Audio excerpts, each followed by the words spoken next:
Russ and Ed Sheeran, are you entertained? Russ going on a crazy year. Success from Handsomer, Handsomer Remix, his own tour, various singles, and most recently his EP. Ed Sheeran, I'm not the biggest fan. I'm not going to give you a breakdown what he's done this year so far, but he's also a very huge artist.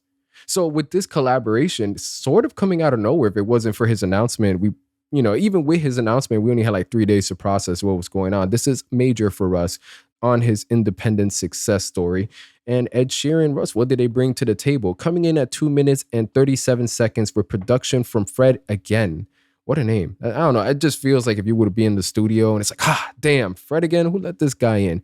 Anyhow, Fred again, 2 minutes, 37 seconds. I was surprised the song was this short, at least from Russ's side of things. I'm not saying that he values money. He definitely doesn't value money over quality of a track. But having Ed Sheeran, I would have probably stretched it to like 3 minutes, throw another hook on here or something, get some more bread. And as far as Ed Sheeran, I'm not a fan. I enjoy what I hear from him on the radio, and if he collaborates with an artist that I'm interested in, I think the last time was Two Step with Lil Baby. That's whenever I'll go check it out. But for the most part, Ed Sheeran, he's cool. Now, one thing that surprised me about this song was the rapping from Ed Sheeran. I didn't expect Ed Sheeran to start rapping. I thought he was mainly just going to be on the hook side of things, but to my surprise, he rapped. It wasn't corny or even bad. I was just like, okay, it passes. I'm not gonna lie to y'all and sit here and say, oh man, he definitely should start taking rap more seriously, dropping all rap album. Whoa, whoa, whoa. Let's slow down here. But it was passable. Now, starting on with the intro, Are You Not Entertained? Clearly sampling the Gladiator. But that's all I could say because I've never seen the Gladiator. I just know enough to know that it's a reference to that. So I can't tell that's a good or bad thing. Anyhow, this song, on the grand scheme of things, by grand scheme of things, as far as the theme, it's fun, it's loose, nothing to take too serious, something that you just want to probably take a couple shots with and just have a great time. Ed Sheeran on the chorus and a bit of Russ vocals, if I hearing it right. Every time, every night is a loose one, and every flight, that I put the crew on. We're bragging, we're flexing. Every night's a celebration. We're bringing the whole team on board, and that's the kind of energy I could definitely get onto with these two on a track. You say that I dropped off, well then tell me what you've done. A bit conflicted on this. I don't know how many people out here are saying Ed Sheeran has dropped off, fallen off. Yet again, I'm not an Ed Sheeran fan, so who knows if those discussions are really being had. And with Russ, I don't think too many people are having that discussion. I don't know. I don't. I think Russ is just on a steady acceleration incline, steady step towards the top every year. That's the best way I would put it. Going on to the first verse from Russ, the God in me, that's what I'm constantly summoning. I love the climb. I don't care where the summit is. This could have been a great Yu-Gi-Oh reference. I'm not even the biggest fan of Yu-Gi-Oh, but that's something that just popped up into my head. Summit, think about Black Ops 1 Summit. Great times with the RCXD. Now, one of the more favorable moments of this track is whenever Russ is rapping and the way he's able to change his pitches ever so slightly to where it isn't like drastically a whole different flow, but it's enough to keep that earworm in your head interested on where the vocals are. Where are they gonna lead? So I just think that's something that's neatly done from Russ, something that he's mastered, and something that I continuously look forward to anytime there's a track. And especially when Russ is able to not only rap, but then whether we're talking about the bridge or the chorus, go on a melodic performance, it just brings a lot of layers to a track that doesn't make it feel stale. Even when on the production side of things, I'm not really feeling the beat, to be real with y'all. Like the bass is all right. I could have sworn it was a little bit of 808s, but everything else going on with the sound is just, I don't know. I wouldn't say it's uncomfortable. It just feels slightly awkward. So this track is heavily carried, I believe, by the vocal performances of these two. Now, going on to the bridge, it's feeling like I might just be on a roll. I'm never selling my soul. My records are platinum and gold. We get it, Russ. Hell yeah. Platinum, gold. We got all the certifications. Will you look at that? Take two. We have all the accolades and we're doing it independent. Now, I skipped over a bit of the first verse, but everything going on from there is just, basketball references.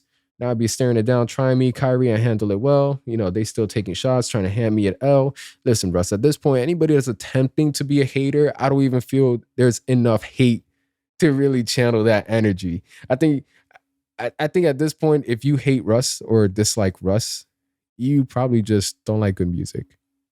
Yeah, I think we could go that route. You just don't like good music. And even then, a bit of a victory lap celebration on here. We enjoy those tracks, especially for the big hit singles. We're not trying to get deep into our emotional stages for 2 minutes and 37 seconds. Going over to Ed Sheeran. Well, I'm in the pub with the bros, and they're right there. It's a rap track of the year. That's all I need to hear. That track of the year right there. Keep going, continuing on from there, lighting up something that goes. Nothing is froze. But when I put the kettle on, it's a number that nobody knows. Simplistic rhymes, metaphors, going on from there. That's all we need from Ed Sheeran on here, and he plays it off pretty well. If I were to give this track a food review, I would actually skip away from the food. It doesn't feel too beefy, but I will give it. For this track, I'm reviewing it as 2 shots of your favorite liquor. You're going to have a good time. You're going to have a great time. Take those 2 shots of your favorite liquor, have the song on in the background, and we will see if you're going to be having a great time in the pub with the bros. I'm not blown away by this. I want to say on the production side of things, I was expecting more. If Fred again is the guy responsible, then that energy I had with the name just perfectly sums up why it just wasn't that great on the instrumental. But hopefully we get more collaborations from this, because aside from sort of feeling like a hit, not forcing a hit, but a little loosey, sort of on the short side, sort of upbeat, I would like to hear another collaboration from these two, especially with Russ. I believe Russ carrying this song.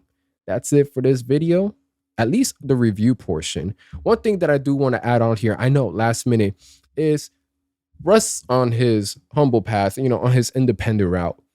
Sometimes whenever an artist is independent, at least what I feel as a consumer, sometimes they be too humble. Like, I feel the amount of people that know who they are is a lot larger than who they think, just because you're not getting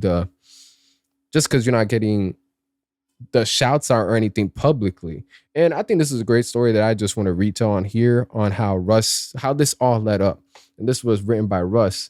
He said, "I'm so grateful for this moment. I walked up to Ed at a restaurant and assumed he didn't know who I was. Just wanted to introduce myself and say what's up. Next thing I know, I'm eating pasta and drinking wine at his table, talking about everything. Fast forward, and we had this song and we wanted to shoot a video, so he introduced me to Jamal Edwards, a brilliant visionary and special soul who wrote the treatment for the video. We went back and forth on ideas and we were all super excited. The day before we were supposed to fly out to London, we got the tragic news that Jamal had passed away. I had never met Jamal other than those emails, but I can tell he was a special person. The way Ed, Jamal's mother Brenda, his sister Tanisha, and the director Jake Nava, the producer Ali, and everyone else who worked on this rallied together and still wanted to make Jamal's vision come to life, showed the impact he had. All I wanted to do was make sure I did my part in facilitating, making his exact treatment come to life. I'm just beyond grateful that all of y'all let me be a part of something so special. Special thanks to everyone who made this happen. And thank you to Brenda Edwards for being such a warrior of love and light. R.I.P. Jamal Edwards." Just wanted to read that statement from Russ on, everything that led up to this, the process behind it. And now we definitely done with the video. I'm out.